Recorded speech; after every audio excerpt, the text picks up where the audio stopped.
प्रत्येक माणसाला अनेक भावना असतात आणि ह्या सगळ्या भावनांवर नियंत्रण ठेवणे हे प्रत्येकालाच अवघड जात असतं.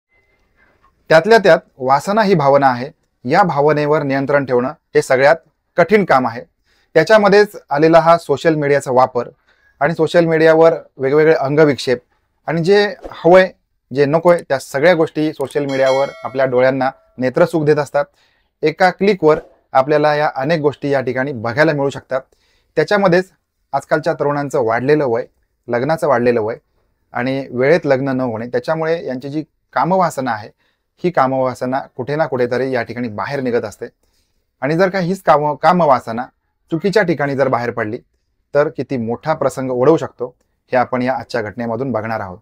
नमस्कार, कारनामा मराठी क्राईम स्टोरीमध्ये आपल्या सगळ्यांचं स्वागत आहे. आता ही घटना घडलेली आहे त्या ठिकाणी आपल्याला जायचं आहे, म्हणजे खटाव तालुक्यामध्ये. या ठिकाणी एक विकी नावाचा तरुण आहे. याचं वय वर्ष आहे 30. आणि गावाकडे कसं असतं, आज मुंबईमध्ये जर का बघायला गेलात तर टोलेजंग इमारती आहेत, त्याच्यामुळे जागेच्या अभावामुळे प्रत्येक जण आपापल्या बेडरूममध्ये, कोणी हॉलमध्ये झोपत असतात. परंतु आजही गावाकडे अंगणामध्ये झोपण्याची प्रथा आहे. त्यातच हा जो वाढलेला उन्हाळा आहे त्याच्यामुळे हैराण झालेले संपूर्ण आपण सगळेच जण. त्याच्यामुळे गावाकडे अजूनही अंगणामध्ये जाऊन मोकळ्या आकाशाखाली झोपण्याची पद्धत आहे. बऱ्याच ठिकाणी हे असं केलं जातं. तर हा विकी आहे, हा 23 एप्रिल 2024 या दिवशी त्याच्या अंगणामध्ये झोपलेला आहे. त्याच्या घरामध्ये त्याची आई आहे. 24 एप्रिलच्या दिवशी नित्याप्रमाणे त्याची आई उठलेली आहे आणि बाहेर जाऊन ती तिच्या मुलाला उठवते. तर ज्या वेळेला ती मुलाला तिच्या उठवायला गेली, या विकीला उठवायला गेली, त्यावेळेला तिला हे लक्षात आलं की या ठिकाणी तिचा मुलगा जिवंत नाहीये आणि त्याच्या अंगातून रक्तस्राव होतोय आणि त्या ठिकाणी तो मरून पडलाय. कुणीतरी त्याच्यावर अवजड वस्तू मारून त्या ठिकाणी त्याचा मृत्यू झालेला आहे.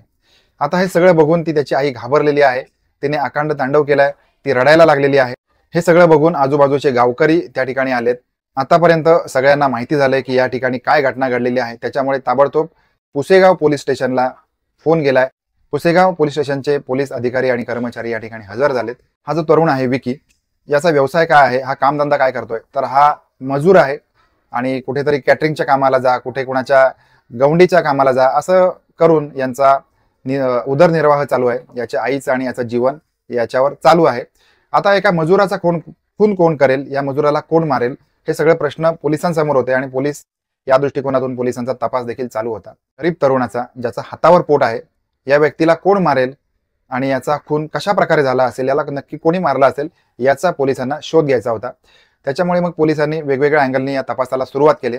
त्यावेळेला पोलिसांना हे लक्षात आलं की या तरुणाचं एका स्त्रीसोबत अनैतिक संबंध होते आणि हे अनैतिक संबंध असल्यामुळे मग याचा खून झालेला आहे का, या महिलेने याचा खून केलाय का, याच्या अँगलनी पोलिसांनी तपास सुरू केलाय.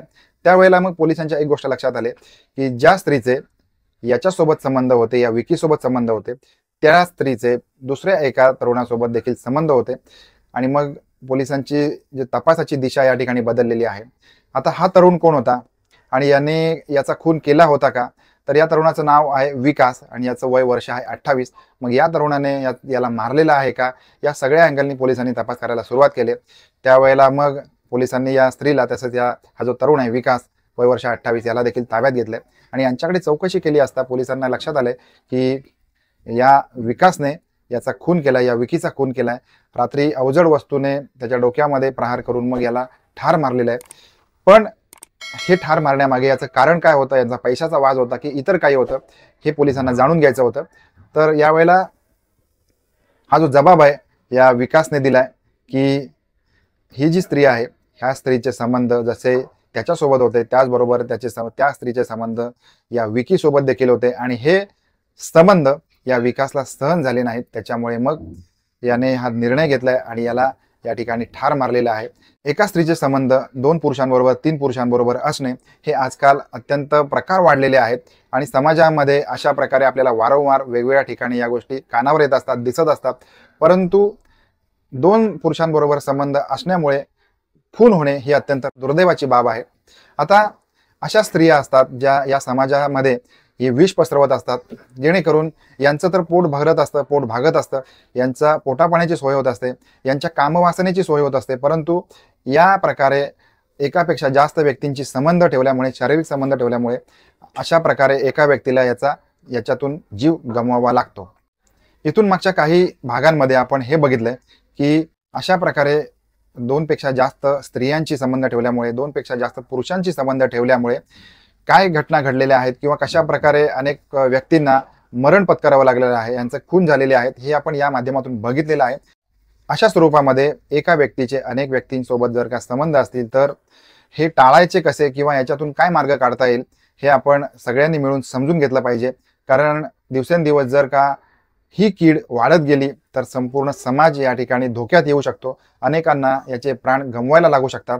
अशा परिस्थितीमध्ये जर का अशी गोष्ट लक्षात आली की ज्या व्यक्तीच्या ही व्यक्ती संबंधामध्ये आहे, याचे अनेक व्यक्तींसोबत संबंध असतील तर तातडीने त्यांनी या व्यक्तीशी संबंध तोडले पाहिजेत आणि या ठिकाणाहून त्यांनी स्वतःला अलिप्त केलं पाहिजे. या संपूर्ण प्रकारामधून आम्हाला शिकण्यासारखं काय आहे तर हेच आहे की ज्या वेळेला अनैतिक संबंधांची गोष्ट येईल त्या वेळेला आपल्यासाठी तो रेड इंडिकेटर असला पाहिजे. या ठिकाणी आपण थांबलं पाहिजे. काही क्षणांचं सुख आपल्याला किती गोड वाटत असलं तरी ही धोक्याची घंटा आपण वेळीच ओळखून आपण या गोष्टींपासून परावृत्त झालं पाहिजे. ही संपूर्ण घटना ज्या प्रकारे प्रसारमाध्यमातून आली होती त्या प्रकारे मी आपल्यापुढे मांडलेली आहे. याच्यामध्ये अधिक तपास चालू आहे. घटना मांडण्यामागचा उद्देश कोणालाही दुखवण्याचा नसून आपल्या सगळ्यांना सावध करण्यासाठी आहे. तर भेटूया पुन्हा एकदा 9 वाजता नवीन क्राईम स्टोरीमध्ये. तोपर्यंत आपापली काळजी घेत राहा.